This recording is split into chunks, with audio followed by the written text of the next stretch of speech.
Oh, ama, alam nyo, excuse me po, napakaganda talaga nitong babaeng ito.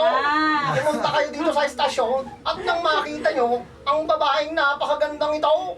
Grabe, pinakamaganda po sa lahat ng mga pangit. Napaka-humble mo talaga, partner. Grabe. Pero meron pa tayong isang kapwa natin na journalist, broadcaster din, at mapapanood sa television na guest. Medyo magkalaban lang yata ng istasyon sila ni Mike. Oo, pero ngayong hapong ito, hindi nila inaalintahan na kung anong station, kung anong network, ang kanilang Kasi nga kapayapaan, partner, di ba? Yes, oo, yun yung Kaya si FBR, si ERAP, magkasama dito, si Senador Clavier. Nasa tabi nila si Senador Clavier. Tapos, walang pakialam si Sir Mike Enriquez kung ang katabi niya is taga-kabilang istasyon, taga-ibang network. So, pakinggan po natin. Ito po yung nakakatuwang pakinggan lalo na pag nagre-report sa ABS-CBN. Pakinggan po natin si Mark Logan. Hi, binabati ko ang Sunshine Radio.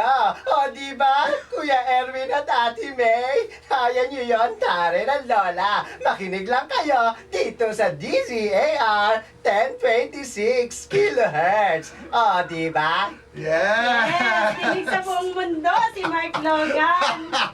Ang saya-saya talaga Partner, namin. hindi na ako makapigil. Napakahusay talaga ng ating guest. Yes. Alam niyo po, itong guest namin ay isang mahusay na voice talent. Kung napansin niyo, napakaraming boses, napakarami naming bisita, pero isang tao lamang ang gumagawa niya. Kala nyo Kala niyo ha? Si May lang lahat ang gumagawa nun. Ang galing ng partner ko, no?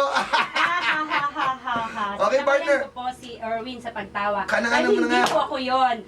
Pero alam niyo po, hindi kami nagbibiro. Isang tao lang po ang guest namin ngayong hapon na to. Kaya lang, meron siyang, talagang very exemplary talent. Nakakabilib talaga. So, bago ko po banggitin ang kanyang pangalan, pakikilala ko po sa inyo. He worked with the Philippine voice acting industry. The youngest who entered in the industry at age of 15 years old. Made more than 100 radio and TV commercials through his voice and done numerous number of voiceover and dubbing jobs. Translating and dubbing Japanese and Latin programs in Philippine language. Has been doing voice for films and even multimedia and original animation or cartoons. Performance coach. At siya po ang founder ng Voice of the Youth Network. Makikita niyo po yan. Mag-log na po kayo sa www.voti.org at marami po itong manalunang award sa Washington DC, New York, Tokyo, Japan, Sydney for youth empowerment. So talagang nakakabilib po ngayong hapon na to ang aming guest. So hindi ko na po patatagalin pa. Ang guest po namin ngayong hapon na to si Mr. Pocholo Gonzales. Hello, good morning po. Tata ko. Ibang boses. Ay, naku, kapatid ko yun, si Utoy. Si Utoy. Sumingi sa ano. Ako po si Utoy. Naku, Utoy, tumabi-tabi ka muna. Pasensya na po kayo. Talaga excited tong batang ito. Nakakonfuse ng ating mga listeners. Okay, maraming salamat Ate May, si Miss May at Kuya Erwin for having me here sa napakaganda at napakasaya nating programa. Yes, alam mo, kailangan namin So, dito yun na yung po mga ang- katulad mo eh. Okay, yun na po ang totoong boses. Teka. Iyan na nga kaya ang totoo niyang boses. Oo nga na, baka medyo... Iniisip ko kanina baka yung maliit na boses, yun yung totoo niyang Hindi. boses. Kapatid po ako ni Kuya Joy. Nakakatuwa tong batang. Tumabi ka muna, ha? Ito, medyo... Ipo, tumabi ka sorry muna. po. Paalam. Okay. Magpaalam Pero na. cute-cute niya, Tay, sige, no? tabi ka na muna, tuminom ka muna ng gamot mo. Pero, in fairness, ang cute niya, ha? Alam mo, Oo. 5 years old pa lang yan. Mukha lang talaga? retarded. 5 years old pa lang siya retarded eh, no? Ayun. But anyway, Ayun ako, Pochola, ako'y sobra-sobrang humahanga doon sa iyong talento. Something na bihira ang... sa totoo lang, kasi tayong mga singers, tsaka mga dancers, mga Pilipino. At kasi ito pong ginagawa namin, lalo na ako, ang voice acting kasi tinuturing kong art, hindi lang basta trabaho. Kasi ang art of voice acting mas nauna pa yan sa TV, kumpara sa kahit anumang mga medium. Di ba? Alam niyo yun yung radio drama Oo, ng araw. yun naman ang una eh, direct Oo. simula lahat. So, nakakalungkot lang sa panahon ngayon dahil yung mga nauna nating kasamaan sa industriya medyo ano na, parang hindi na sila ganong active ngayon. Parang gano'n. Kasi syempre yung ginawa ng telebisyon ay unti-unting pinahina yung industriyang ito. And at the same time, ito nga mga AM stations kung saan naging popular ang mga radio dramas, sadly natatalo na rin ng mga FM stations. Sa totoo lang. Kasi ang kabataan mas nakikinig sa mga FM station. Kaya nga mayroong ganitong programa nakakabilib para ayain naman yung mga ka-works natin kabataan na makinig din dito sa Kaya EM. Kuya Erwin, natutuwa rin ako na, yan, meron tayong mga ganitong programa. Actually, meron din akong radio program sa kabilang stasyon na kami naman, ang ginagawa namin, nag-inform kami ng mga youth events na dapat salihan ng mga kabataan na nangyayari sa buong mundo. Or information dissemination siya. Kasi ang dami-dami mga kabataan sa ating bansa na hindi nabibigyan ng equal opportunity because of the information na hindi nakakarating sa kanila. Yes, that's true. Ayan. Napakaganda naman pala yan, no? Nagagamit mo na yung talento mo para sa isang napakagandang layunin. At para sa ikabubuti ng mga kabataan. Ang galing. Yan ang Galing dapat. talaga. Dapat pala kunin din natin Pwede kayo freelance. magaganda yung mga boses nyo, Miss May at Kuya Erwin eh. Ganoon ba? Ayan. Ito lang eh. So, Nakakatuwa naman ang pagkakabati mo sa akin. Ano ka ba, partner? Natatawa ka ba Oy, yan? O partner, naiiyak? alam mo ba? Alam mo ba nung bata ako, ang lola ko kasi lagi na nakikinig sa Radio Veritas nung araw yan eh. Tapos, lagi nakikinig sa mga radio pro, yung mga ganyan drama. Alam mo, nung bata, pangarap ko rin mga ganyan-ganyan, yung radio to. parehas tayo, Kuya Erwin, no? Nagsimula kasi ako sa pakikinig ng radio drama. Sa Para sa ikaw mabuti yung buhay ng nakararaan.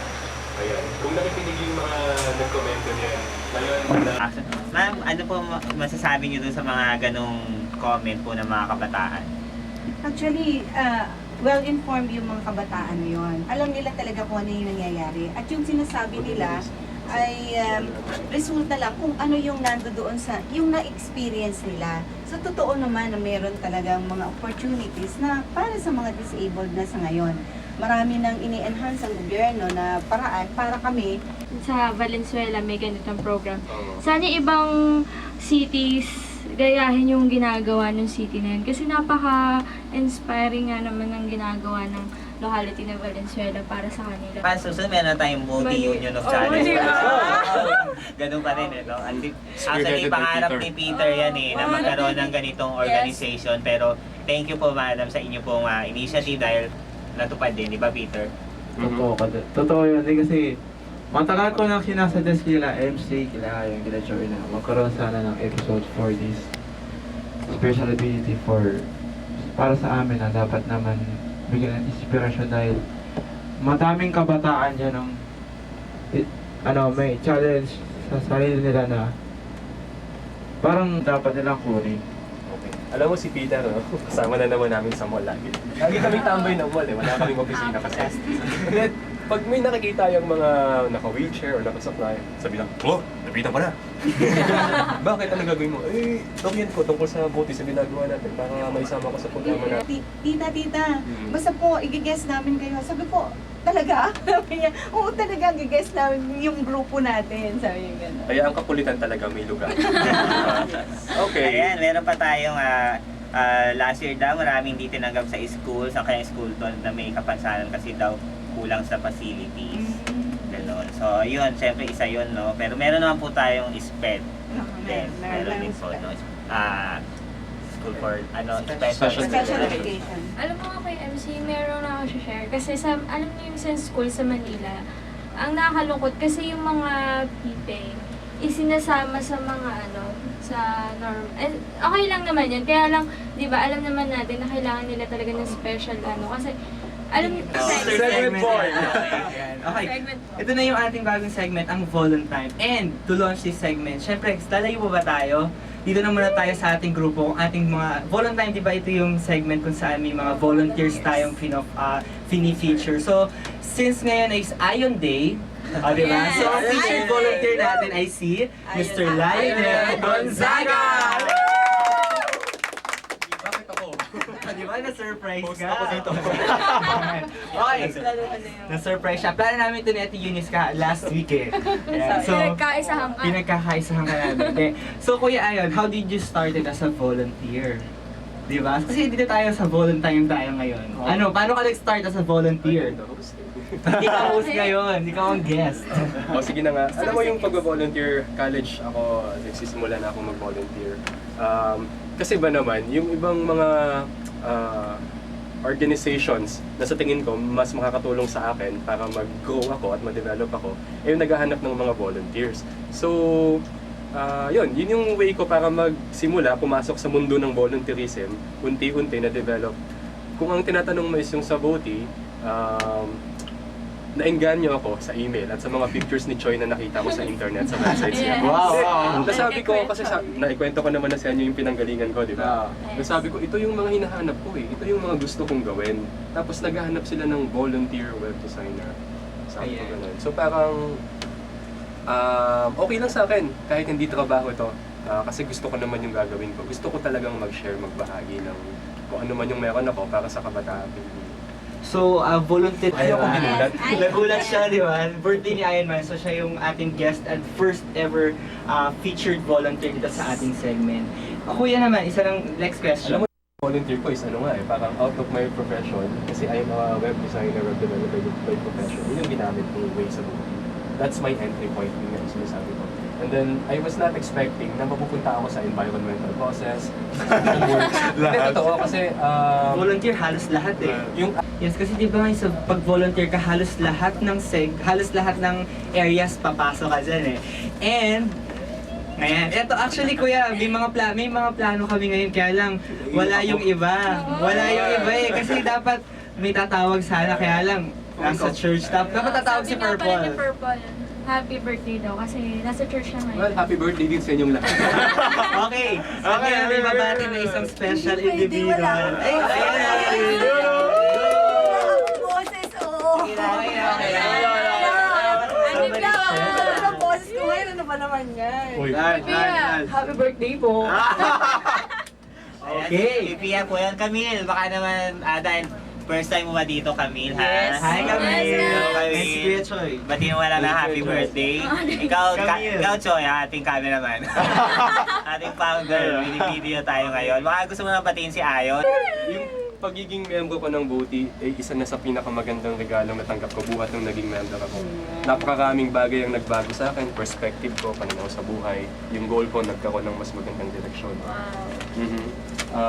Yun lang, hinayaan ko yung sarili kong maging involved eh. Dahil hindi ko pa nagagawa yung mga experience at napagdaanan ko noon. And ayun, sa kabila ng lahat, nandito pa rin tayo. Masaya pa rin, fulfilled, inspired. Lalo na pag dadagdagan ng mga kasama natin, ng mga kasama tayo sa Voice of the Youth Network. Ano ba? Ayun, maraming